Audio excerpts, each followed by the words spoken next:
Bom, a origem ela é bastante diversificada, né? É importante entender, né, que a agricultura ela é uma atividade extremamente vinculada, né, ao meio ambiente, à natureza, né? É uma atividade absolutamente vinculada ao natural. E como essa natureza ela se diversifica é, pelo mundo todo, né, nós tivemos uma variação das origens da agricultura a partir dos diversos ambientes, as diversas geografias, como eu chamo, né? Então podemos dizer que nós tivemos um tipo de origem nas regiões áridas, do final do Neolítico, né? A maioria dos autores fala no ano 10.000, né, antes de Cristo, né? Nas regiões dos grandes rios, e criou-se, né, sistemas hidráulicos de cultivo nessas regiões. Alguns autores afirmam que nessas regiões, né, as possibilidades, o potencial, né, da natureza, pela disponibilidade de água, etc., permitiu que nessas regiões a demografia, né, apresentasse um crescimento maior da população, uma certa concentração da população. E com isso foi necessário, né, que se pudesse, né, aumentar a oferta de alimentos e nesse caso, né, as regiões favoráveis, né, regiões úmidas, com solos aluviais, né, normalmente nas margens dos rios, né, a possibilidade, né, dos solos serem fertilizados em virtude das cheias sazonais dos rios, né, fez com que em regiões como o Vale do Rio Nilo, né, o crescente fértil, né, que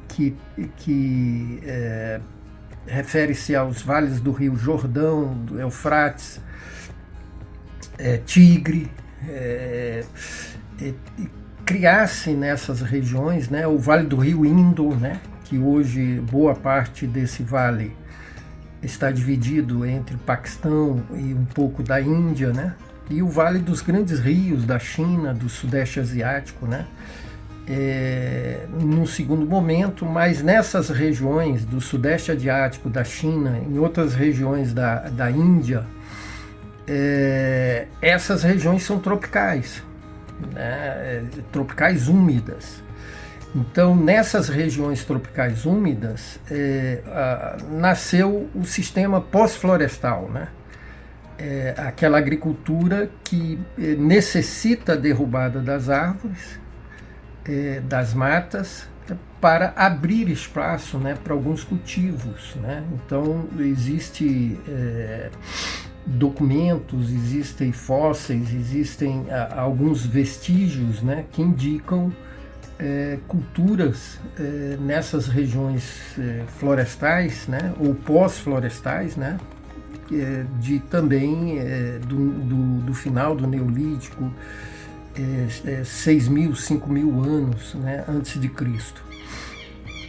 E as regiões também intermediárias, né, regiões como as regiões das savanas,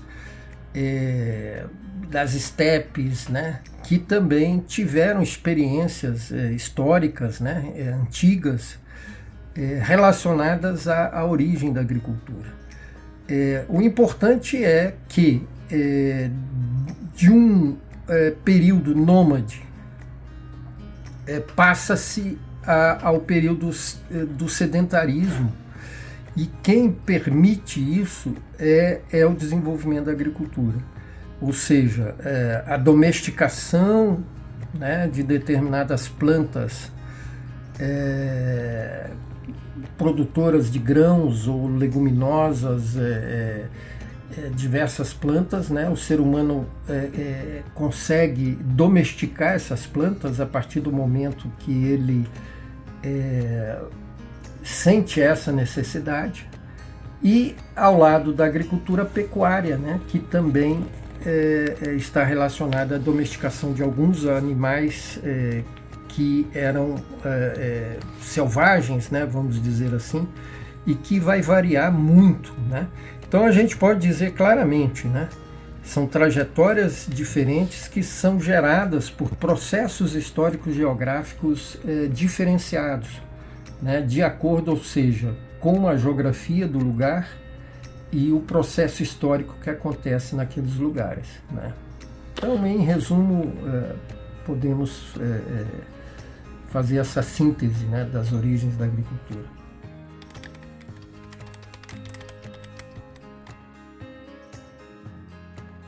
Sim, com certeza, né? A partir do momento em que você deixa de despender, né? A partir do momento que a população deixa de despender todo o tempo dela voltada para a sobrevivência, que era incerta, né? E dependia da disponibilidade de caça, de pesca, do extrativismo, né? E que dependia de um trabalho contínuo, né, para sair em busca, né, desse fornecimento, né, de alimentos, né, para atender a demanda humana, né, por carboidrato, proteína, minerais, né. A partir do momento que nessas regiões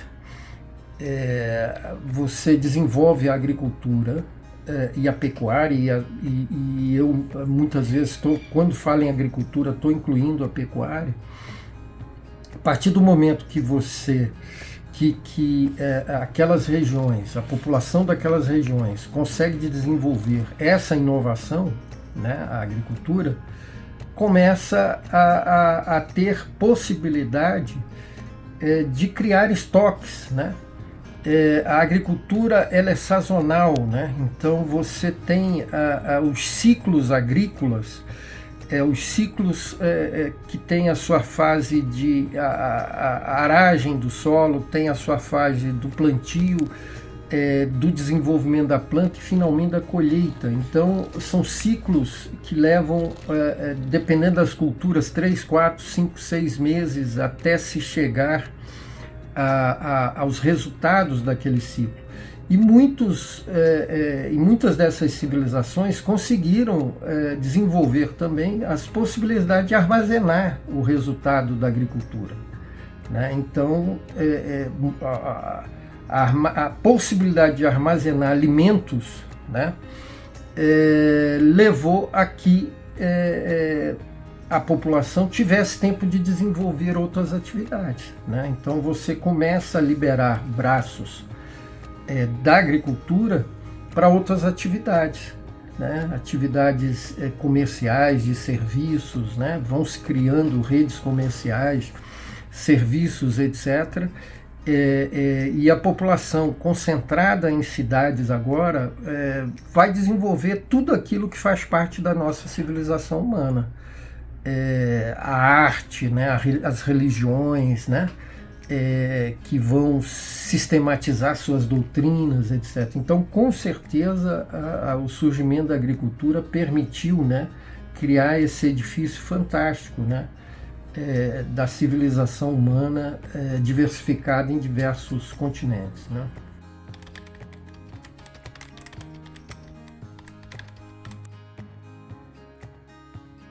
Com certeza. Há até aquela frase famosa, né, que o Egito é uma dádiva do Nilo. Por quê?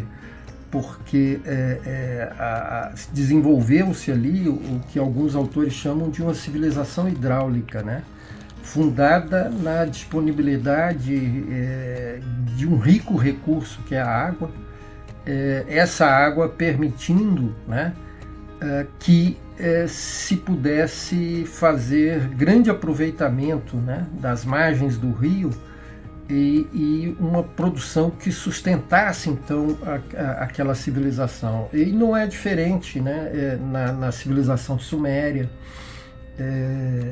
do Vale dos rios Tigres e Eufrates, né, e outras civilizações hidráulicas por todo o mundo, né, por todos os outros continentes que tiveram essas possibilidades em virtude das características da geografia.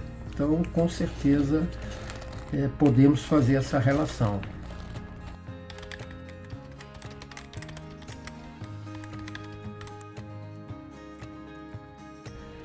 Na sequência, nós tivemos o primeiro ciclo, né, o ciclo da cana-de-açúcar, que envolveu o Nordeste, né? E realmente o açúcar, né, era o que a gente chamaria hoje de commodity, né, extremamente valorizada no mercado internacional, né, daquela época, né? Então, Portugal, o país que colonizou o Brasil, ele com certeza olha para o Brasil, né, a partir das possibilidades de acumulação, né, de riquezas que poderia vir, né, desse novo continente, né, desse novo país, dessa nova colônia. Então nós tivemos o ciclo açucareiro da cana-de-açúcar, né, durante uns 2 ou 3 séculos, né, muito forte no Nordeste, criou, né, realmente uma civilização em torno daquele ciclo, principalmente centrada em Pernambuco, né. Pernambuco foi o centro daquela civilização, embora ela se estendeu, né, para todo o litoral e a zona da mata, né, a região chamada Zona da Mata, que envolve ali pelo menos 300 quilômetros de distância do litoral. As possibilidades dessa riqueza, né, sabemos, atraiu inclusive, né, os holandeses, que eram grandes mercadores da época, grandes comerciantes. A Holanda é um dos países que ofereceu um embrião muito forte do capitalismo. Passaram 15 anos no Nordeste, né, explorando a cana-de-açúcar. Então, realmente, nós tivemos ali no Nordeste esse primeiro ciclo, né? E o Nordeste vem com a produção de cana até bem recentemente, e ainda se produz, né, muito lá. Apenas outros estados, né, recentemente, como São Paulo, Rio de Janeiro, que passaram também a produzir fortemente a cana. Mas o Nordeste foi o centro desse ciclo. Nós tivemos o café, né? O café é uma cultura do século XIX, né? O café ele começa no Rio de Janeiro ainda no século XVIII. Há o que se chama, né, de uma espécie de caminhada do café, né? O café ele se estende pelo Rio de Janeiro, principalmente do Vale do Paraíba, depois chega à região de Campinas, e ele vai se expandir, né, para todo o interior de São Paulo, o sul de Minas e o norte do Paraná, né? Nós tivemos uma expansão extremamente importante do café aqui no norte do Paraná. Foi o café que gerou, né, uma colonização extremamente significativa do norte do Paraná, né? Só olharmos o crescimento das cidades, né? Cidades como Londrina, Maringá, que são bem mais novas do que Ponta Grossa e hoje ultrapassaram Ponta Grossa em termos populacionais. Então, essa é um novo ciclo, e esse ciclo ele vai gerar uma grande acumulação de capitais, que esses capitais acumulados, segundo alguns autores, vai dar o pontapé inicial, né, de um sistema realmente capitalista no Brasil, né? Uma acumulação de capitais principalmente centrada em São Paulo no século XIX, que vai permitir isso. E tivemos ciclos menores, né? O cacau, né, no sul da Bahia, o cacau, inclusive, né, esses 3 produtos chegaram a ser, né, os principais produtos da nossa balança comercial do lado da exportação, né, e que o Estado realmente fez uma política pública, né, de incentivo a esses produtos, né, criando inclusive institutos especializados, né, para fazer uma espécie de administração específica de cada um desses produtos, que foi Instituto Brasileiro do Café, Instituto do Açúcar do Álcool e o CEPRAC, né, que era um instituto, não um instituto, né, mas uma comissão que cuidava da cultura do cacau. Essa é uma característica interessante, né, do Brasil, né, que esses ciclos regionais, né, que demoraram muito a se integrar. Eles criaram economias locais que demoraram muito a se integrar, né? Só agora no século XX, né, após a Segunda Guerra Mundial, com o desenvolvimento das estradas de rodagem, né, essas economias regionais começaram a conformar o mercado, né, nacional. O sul do Brasil, né, segundo Celso Furtado, né, no seu livro clássico Formação Econômica do Brasil, ele fala da integração da região sul do Brasil com o ciclo do café, né, a partir do sistema de tropeirismo, né, dos animais de cargas, né, que foram muito importantes aqui para os 3 estados do sul do Brasil, e que esse produto, né, ou seja, os animais de cargas, foram muito importantes tanto para a mineração, né, o transporte de ouro de Minas até o litoral, e do café no início do ciclo. Posteriormente, a gente sabe que as ferrovias, né, fizeram esse papel, né? Em São Paulo, uma rede ferroviária bastante interessante, ligando, né, o Porto de Santos às diversas regiões de São Paulo, né, desenvolvendo esse transporte ferroviário no Brasil.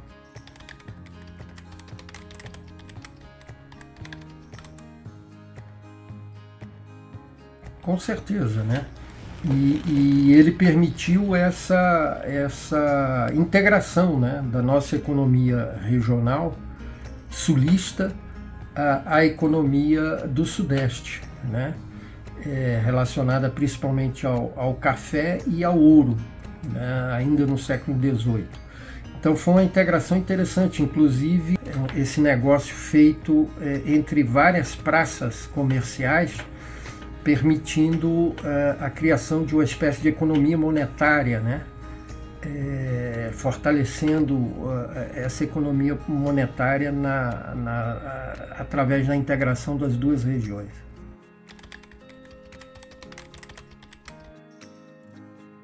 Há uma tese muito interessante que aparece no livro de um autor, um economista, né, importante no Brasil, o Antônio Barros de Castro. O Antônio Barros de Castro, ele escreveu um livro chamado 7 ensaios sobre a economia brasileira. E um dos ensaios, justamente, ele trata da questão das economias regionais, né? E uma das teses é de que o modelo de produção do açúcar no Nordeste ele é uma espécie de antecipação do sistema de fábrica, porque aqueles engenhos de açúcar eles já apresentavam um certo modelo fabril, né? O modelo das fábricas que vai se consolidar na Inglaterra no século XVIII, de certa forma foi antecipado nos engenhos, né? Uma certa divisão do trabalho, né? A única questão, né, que se diferencia é que no engenho o trabalho fundamental era de escravos, né? era uma mão de obra escrava, não era uma mão de obra assalariada, mas o modelo é realmente parecido. São os sistemas já agroindustriais, é uma espécie de sistema agroindustriais. Tanto é que o que vai acontecer com o processamento da cana-de-açúcar é simplesmente a modernização desse modelo. Então você passa dos engenhos para as usinas, né? Com o passar do tempo, a partir de uma modernização, né? Mas era um sistema, era como se fosse uma grande fábrica, né? Os engenhos de açúcar. Bom, existe uma tese, né, que o que teria acontecido no Brasil. Alguns chamam de modernização conservadora, né? Um autor importante que foi o primeiro-ministro, né, o ministro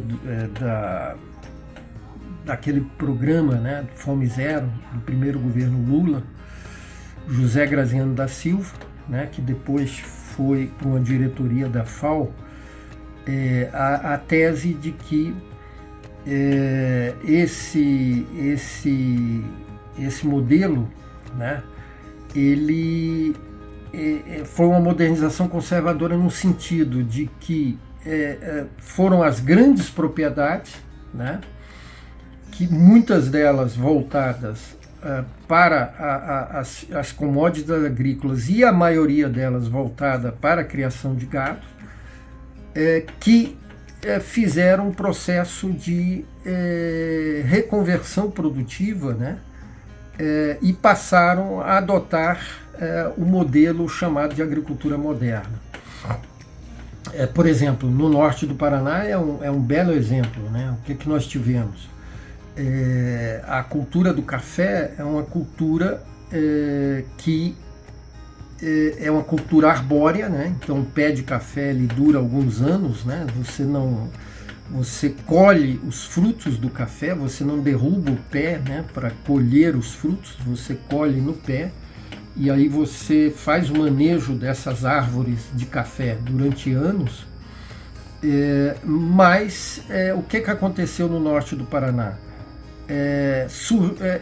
O fenômeno das geadas, né, deixaram claro para os cafeicultores que havia um limite, o chamado limite sul, né, favorável à cultura do café. A partir mais ou menos do paralelo 24, não é mais viável você cultivar o café, dada a frequência e o rigor das geadas. Então o que se fez? Você derrubou os pés de café e foi atrás daquela opção mais rentável no momento, que era a soja, né? Então o caso do sul do Paraná é bem, vamos dizer assim, emblemático, né? Você fez uma reconversão produtiva, você abriu mão do café e no lugar, já que aqueles produtores tinham a característica, né, de serem produtores capitalistas em busca de resultados econômicos com as suas produções, eles adotaram aquele modelo que estava sendo incentivado na época, que era a cultura da soja, né? Então, quando a gente fala em modernização da agricultura paranaense ou modernização da agricultura do Paraná, é preciso entender que, na verdade, o que nós tivemos foi uma adoção de um novo modelo tecnológico. Saiu um modelo que até poderia ser de monocultura, e entrou uma outra monocultura, mas agora uma monocultura com um pacote tecnológico fortemente vinculado à industrialização, tanto a jusante quanto a montante, que era o caso da soja. Daí alguns autores falarem na existência de um complexo soja. Então o que nós fizemos no primeiro momento, na década de 70, o que nós fizemos foi adotar um modelo tecnológico. E esse modelo tecnológico chega para nós através, por meio da soja. Na sequência, né, nós também vamos fazer pesquisas baseados nesse modelo. Né? Um grande exemplo é a criação da Embrapa. Né? Então a Embrapa realmente começa, através das suas pesquisas, e também os centros agronômicos das universidades, a pesquisar a possibilidade de você modernizar outras culturas, né? Mas no primeiro momento o que nós fizemos foi adotar o pacote soja. Aqui nos nossos Campos Gerais, os criadores de gado substituíram, né, a criação, em muitos casos, pela soja, né? Porque havia um incentivo, principalmente creditício, né, para a soja.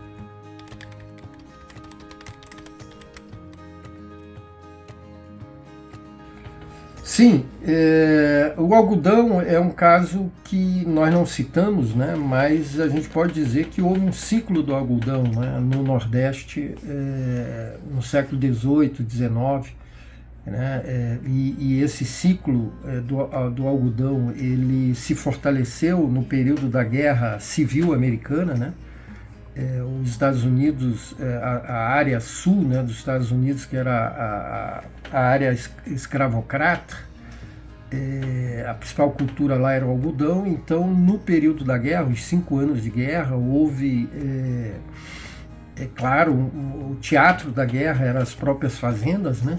Então houve um problema nas safras de algodão e o algodão do Brasil substituiu. Então o algodão cresceu muito, né? No período ali da Guerra Civil. Então a gente pode dizer que houve um ciclo algodoeiro no Nordeste. E aí, a partir do momento que você encontra os caminhos, né, para você mudar as culturas, por exemplo, do milho, a cultura do milho tradicional para a cultura do milho mecanizado, quimificado, né? Ele passa a ser uma commodities, né? O Brasil entra no mercado mundial do milho, né? Ampliando a sua cultura. Por exemplo, no caso da soja, o que houve também? A soja puxou o crescimento da cultura do trigo, porque em muitos casos, principalmente na região sul, na década de 70, percebeu-se a possibilidade de consorciação da cultura da soja com a cultura do trigo, né? O trigo como cultura de inverno e a soja como cultura de verão, né? E aí os produtores perceberam essa possibilidade de consorciar. Então o crescimento da cultura da soja provocou também o crescimento da cultura do trigo, embora com algumas dificuldades climáticas no Brasil. E isso levou, por exemplo, a pesquisa no sentido de levar o trigo para o cerrado, né? Que não obteve tanto sucesso, né? Mas se pensou nessa perspectiva. Por quê? Porque a soja também foi para o cerrado, né? Então a possibilidade dessa consorciação se manter também no cerrado. Um outro ciclo que a gente não falou, que é extrativismo, né? Que é o da borracha, né? A questão da borracha no norte, né, na região norte, no Acre, né, em alguns vales do Amazonas também tivemos um pequeno ciclo da borracha, que foi muito importante para a região norte, para Manaus, né, e que a partir de determinado momento, né, com, vamos dizer assim, a descoberta, né, da borracha sintética, esse ciclo, essa produção diminuiu, né? Mas alguns veem ainda perspectivas, né, de se, vamos dizer assim, a partir de um novo manejo, né, se conseguir alguma coisa em relação a isso também.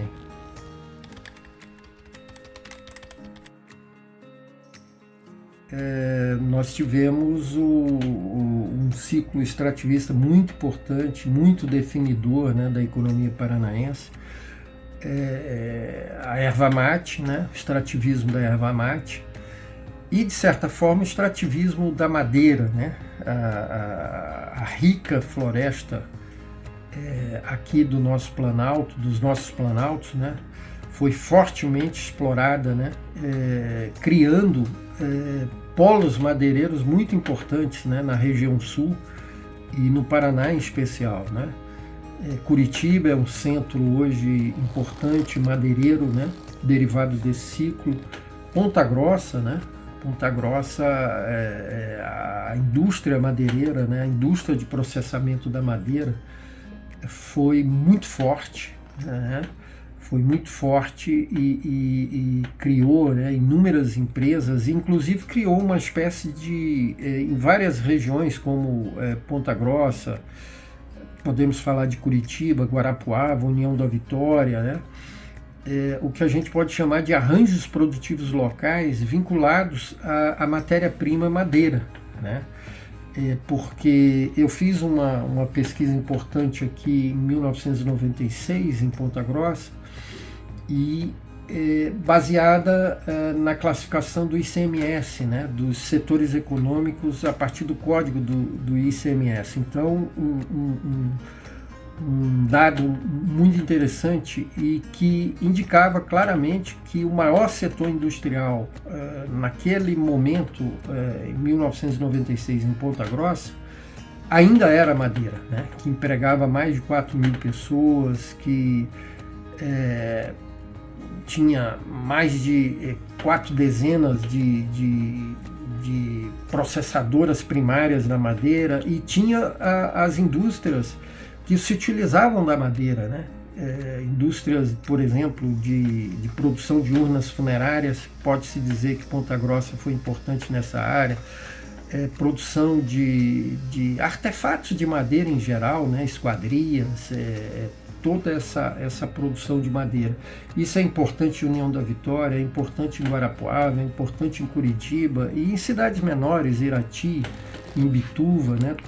Todas essas cidades foram fortemente marcadas por esse ciclo madeireiro. E a erva mate também. A erva mate, num artigo que eu escrevi, eu cheguei a chamar de civilização do mate, né? Porque você tem o consumo da população, né, da erva através principalmente do chimarrão, que em qualquer roda de conversa, né, pelo interior da região sul ou mesmo as capitais, né, o chimarrão está presente, que eu chamei da civilização do mate, poderia chamar da civilização do chimarrão, mas a erva mate também vem se transformando, é um produto extrativista, retirado de árvores da floresta, mas hoje você já tem, né, experiências de cultivo, né, a erva mate cultivada, né, a ilex, né, que é o nome científico da árvore cultivada, né, então projetos e a possibilidade de diversificação do uso da erva mate, inclusive na indústria de cosméticos, de alimentícias, né, se criou aqui grandes empresas, né, produtoras de alimentos a partir da erva mate, até o ponto que hoje, né, até mesmo multinacionais estão interessadas, né? Nós tivemos o caso lá da Mate Leão, né, que hoje é uma empresa da Coca-Cola, né, mostrando que essas empresas enxergam, né, um futuro promissor, né, para a produção ou extrativismo da erva, como for o caso. Né.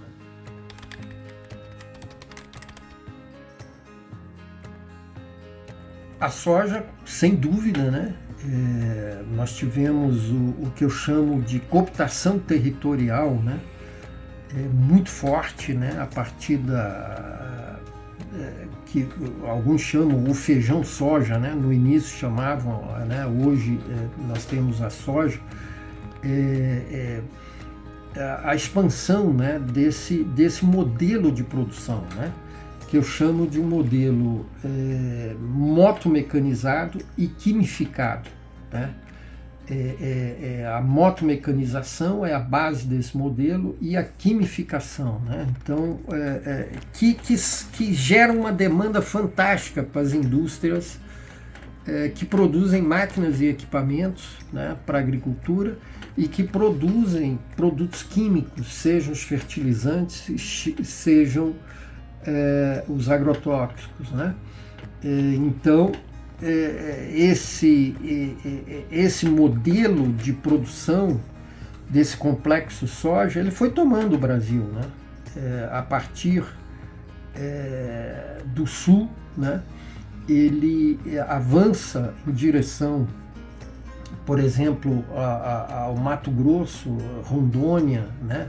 O sul do Pará, Goiás, né? Que hoje é Goiás, Tocantins, agora nós temos, mais recentemente, Bahia, Maranhão, Piauí, né? Então essa é a grande produção, né, brasileira, né? Mas nós temos também a soja, né? Ou desculpem, o milho, né, como grande produto, a laranja, né, se transformou numa commodity. Nós temos né, também o Mato Grosso está produzindo muito algodão, né?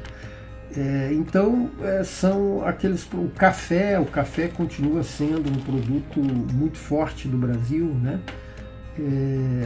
Ainda somos o maior produtor mundial, o maior exportador de café, né? Então o Brasil tem um potencial enorme. Uma outra área que é a questão da pecuária, né? Que também nós temos um potencial fantástico, né? de produção e exportação, né? Tanto da carne bovina, como da carne suína, como das aves, né? Que nós estamos se transformando, né, numa espécie de grande fornecedor de proteína, né? Crescemos da cana-de-açúcar, inclusive na questão energética, né? Não só na produção de açúcar, mas desde a década de 1970, né, a cana passou, a partir do programa Proálcool, né, que foi lançado em 1975, a cana passou a ter uma opção energética, né, de substituir primeiramente a gasolina, né, as possibilidades do Brasil nessa área, né, são fantásticas, né? Nós temos vários produtos que poderiam ampliar a sua produção, inclusive nessa questão da transição energética, né?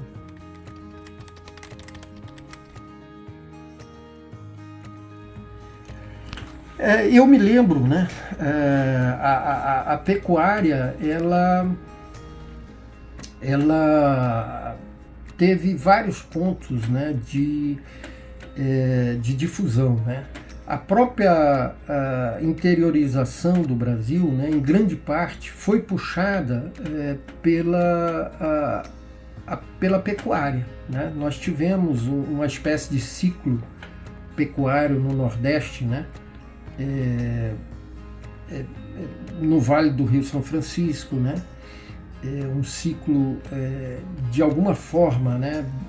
A pecuária que se praticava ali desde o século XVII, XVIII, XIX, ela forneceu, né, de alguma forma, o abastecimento de carne e de animais, né? Tanto para o Nordeste açucareiro quanto para o Sudeste da mineração do ouro, né? Que eram atividades que ocupavam, no caso da cana, né, uma atividade que tomava todo o solo, não restando grande espaço para a criação de gado. E no Nordeste, então, claro, o gado vai se interiorizar, né, vai para os sertões, e ele acaba sendo difundido, né, pelo Vale do São Francisco. Aqui no Sul, nós tivemos, né, a descoberta, né, dos chamados campos gerais, essa região dos campos aqui, mas também os campos de laje, os campos de vacaria, né, os campos de palmas, mostrando que havia regiões muito favoráveis à criação de gado, né?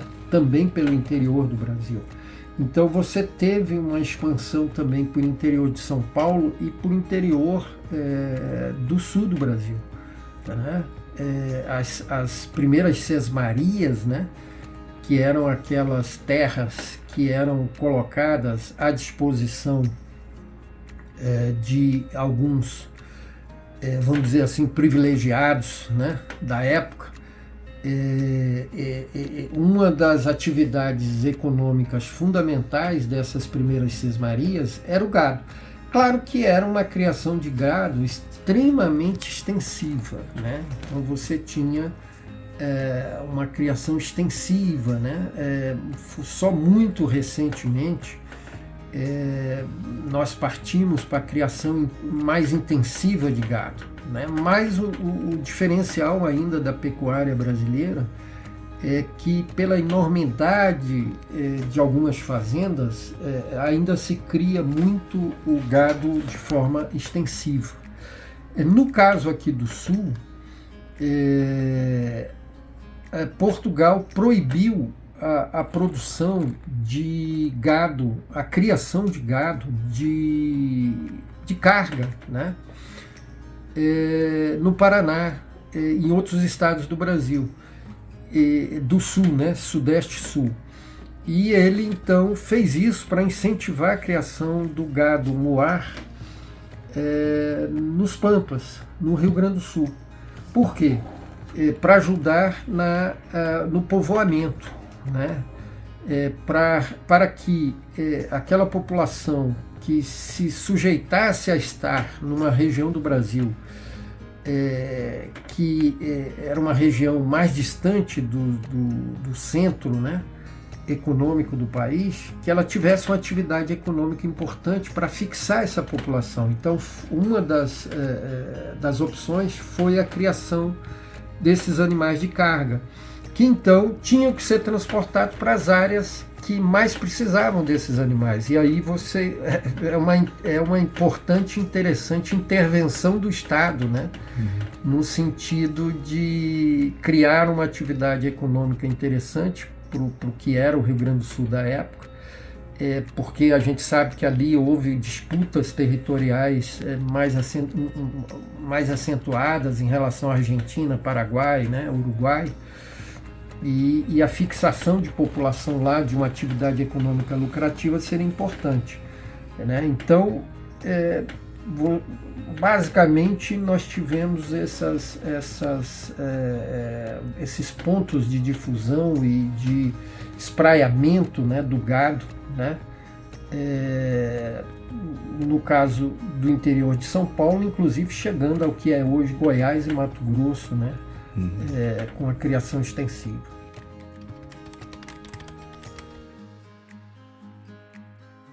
Sim, o suíno, né, nós temos claramente, ele era uma produção, vamos dizer assim, em algumas regiões complementar, né?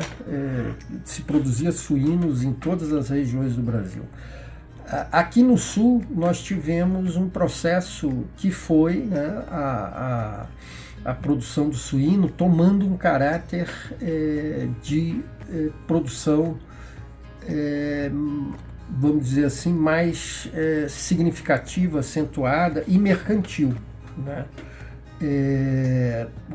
Os suínos, né, durante o século XIX, 18, 19, inclusive vinculado um pouco a próprio tropeirismo, né? Os suínos tinham uma matéria-prima, a atração pelos suínos não vinha tanto da carne, né, no primeiro momento, mas principalmente da banha, né? Então nós tivemos pelo interior do Brasil a banha se transformando numa espécie de produto muito forte das economias regionais, né? Até aqui no Paraná nós temos uma situação, né, que havia uma grande fábrica processadora de animais suínos em Jaguariaíva, né, que era do industrial paulista, né, Matarazzo, e eles varas, né, transporte de, enquanto o gado, né, por ser um animal, o gado bovino, né, por ser um animal maior, né, ele se locomovia melhor nas regiões de campos, os suínos podiam ser trazidos pelo meio das florestas. Então tem trabalhos interessantes que mostram, ainda na década de 50, 60, o transporte de suínos criados, por exemplo, lá no sudoeste do Paraná e trazidos para serem processados aqui na fábrica de Jaguariaíva, né? Eles vinham pelas matas, né? Para serem processados aqui. No Planalto Meridional do Sul, tivemos também um regime interessante, que era um sistema camponês, né, dos faxinais, em que havia os suínos, mas suínos, né, comendo os frutos da floresta, né, não eram a experiência de uma criação intensiva. Agora, recentemente, né, os suínos, a criação de suínos se transformou, né, num forte processo de criação intensiva, né, desses animais, e a carne suína se transformou numa carne que também se volta para a exportação. É mais ou menos o mesmo caso das aves, né? E inclusive a região sul do Brasil, Paraná, Santa Catarina principalmente, se transformaram em grandes criadores e produtores de aves. Hoje nós somos, a carne de ave e a carne suína são commodities, né? O Brasil está entre os dois maiores exportadores, tanto de suíno como de aves, né? E a partir de um sistema, né, de produção intensiva, né? Então essa produção é muito importante hoje para o Brasil. Nós temos duas. Primeiro, nós temos a produção, né, famosa de Minas Gerais, né, um estado que é conhecido, né, há muito tempo, né, desde o século XIX, como um estado que tem uma tradição da produção de leite, né, leite de vaca, né, de queijos e seus derivados. No sul do Brasil, com a chegada dos imigrantes europeus não lusitanos, né, principalmente os holandeses, um pouco menos os alemães, né, um pouco menos ainda os eslavos, poloneses, também trouxeram uma tradição muito forte nessa área de produção leiteira, né? Já bastante atualizados, né, com os avanços nessa produção leiteira que na Europa vem desde o século XIX. Criando, né, a Europa já tinha centros bastante especializados de produção leiteira e derivados, né? E a Holanda é um deles, né? Outros países, como a Dinamarca, são famosos, né, como grandes produtores de leite também. E os holandeses trouxeram, né, essa tradição de produção leiteira e derivados, né, para as colônias que eles fixaram aqui, colônias pequenas, né, mas que se mostraram, né, extremamente produtivas, né, inclusive lançando aqui no Brasil inovações, né, relacionadas à produção leiteira, né. Eu escrevi um capítulo do livro em comemoração aos 100 anos, né, da imigração holandesa aqui em Carambeí, da chegada dos holandeses em Carambeí, que foi em 1911, por exemplo, uma inovação, né, que foi muito significativa foi o que a gente chama hoje de chocomilk, né, que é aquela bebida láctea, né, achocolatada, que na Europa já existia, mas que no Brasil não se conhecia, né, e foi a cooperativa Batavo, né, que lançou esse produto na década de 50 ainda, né, sempre com inovações nessa área, né. Claro que hoje, né, os holandeses, além da produção leiteira, né, eles têm toda uma produção também vinculada a cereais e grãos, né, os cereais grãos, né, como soja, milho, trigo, né, cevada, etc., né. Mas essa tradição, de fato, os holandeses contribuíram muito. E hoje, alguns falam que é a principal bacia leiteira aqui. Eu sei que essa região nossa aqui de Carambeí e Castro disputa, né, com regiões de Minas lá o primeiro lugar em termos de produção e produtividade na pecuária leiteira do Brasil. Realmente, o que aconteceu quando eu falei dos incentivos à soja, quando o interesse maior era criar, né, o complexo soja no Brasil, porque esse complexo ele permitia, né, que ampliasse também a industrialização brasileira, tanto a industrialização fornecedora à cultura da soja, como a possibilidade da soja se transformar em matéria-prima, né, para a indústria de óleo, indústria de ração, né, de alimentos em geral. E o feijão e a soja, eles ficaram relativamente, na década de 70, 80, eles ficaram à parte.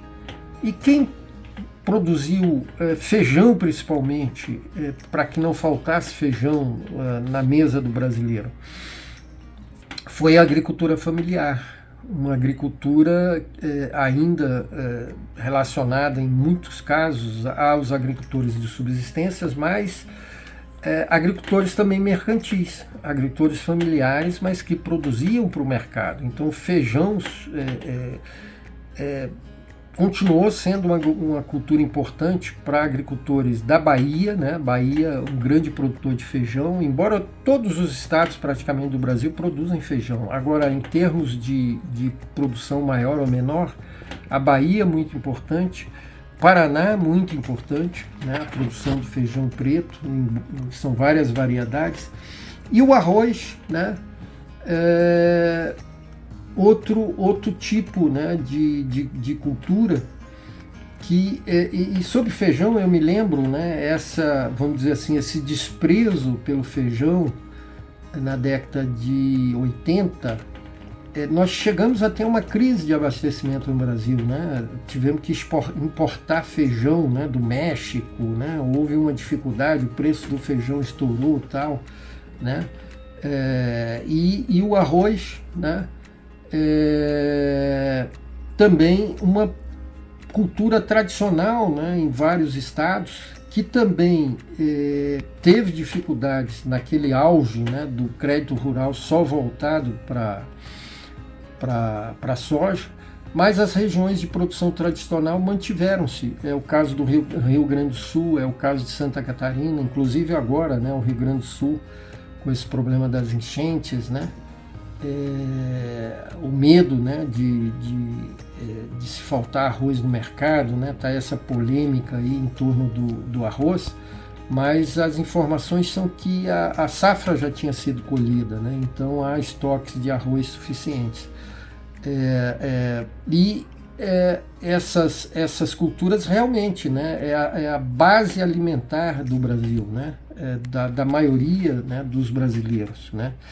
Então, é preciso que haja uma preocupação muito forte, né, em ter políticas que não levem de forma nenhuma a problemas de abastecimento com essas culturas, porque é muito sensível o papel delas na nossa inflação, né, que é medida aí pelos nossos economistas.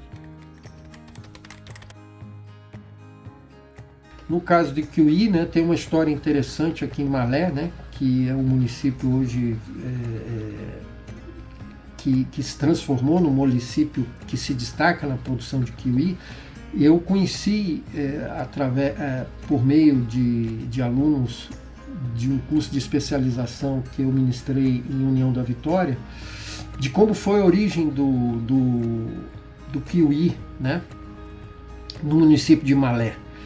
Foi um ex-professor agrônomo, né, que morava em Brasília e veio morar em Malé. E acredito eu porque a esposa dele, se eu não me engano, era da cidade. Então ele se aposentou e veio morar em Malé. E chegou em Malé, ele viu a oportunidade pelo clima, né, da cidade, da região, do município, de iniciar uma cultura do kiwi. E a partir dele a cultura do kiwi cresceu. É o que alguns sociólogos chamam de neo-rurais, né? Ou seja, cidadãos que residiam nas cidades, mas que por alguma razão eles fazem a opção pelo campo.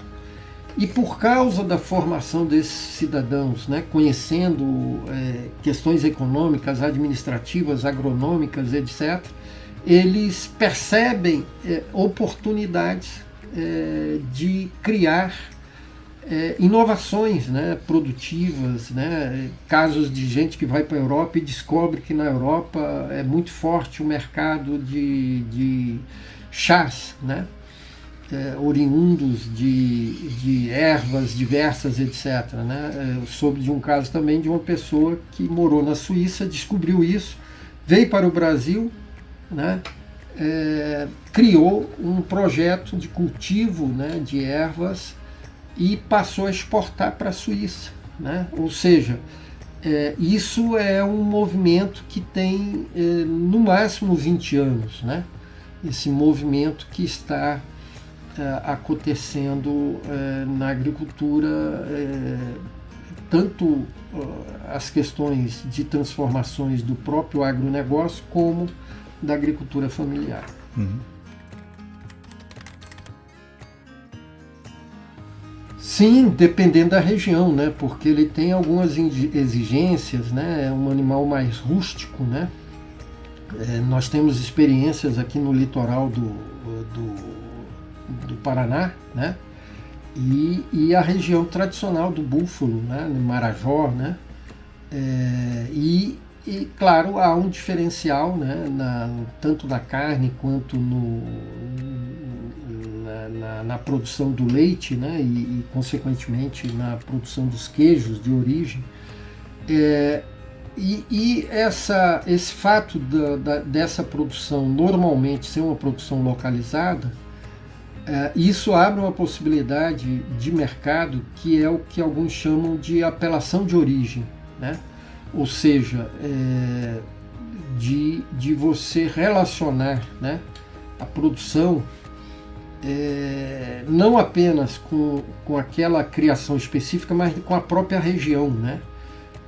É o que hoje no Brasil, na Europa eles chamam de apelação de origem. Aqui no Brasil está se criando, né, um selo que é o chamado indicação geográfica, né? Então eu acho que pelas características específicas do búfalo, ele é bem adequado a isso, né? Porque ele tem essa vinculação com algumas regiões, né? Então claramente eu acho que é uma opção, né, de um produto diferenciado, né, para quem tem interesse, né, em encontrar esse tipo de diferencial, né?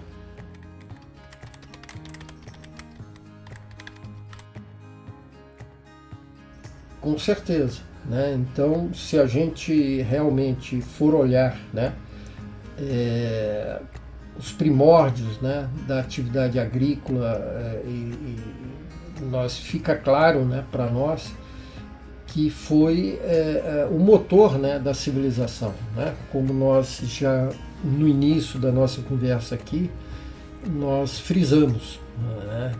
É a agricultura que permitiu a fixação, né, do homem, a fixação dele em pontos específicos, né, do território, criando vilas, criando comunidades, cidades, né?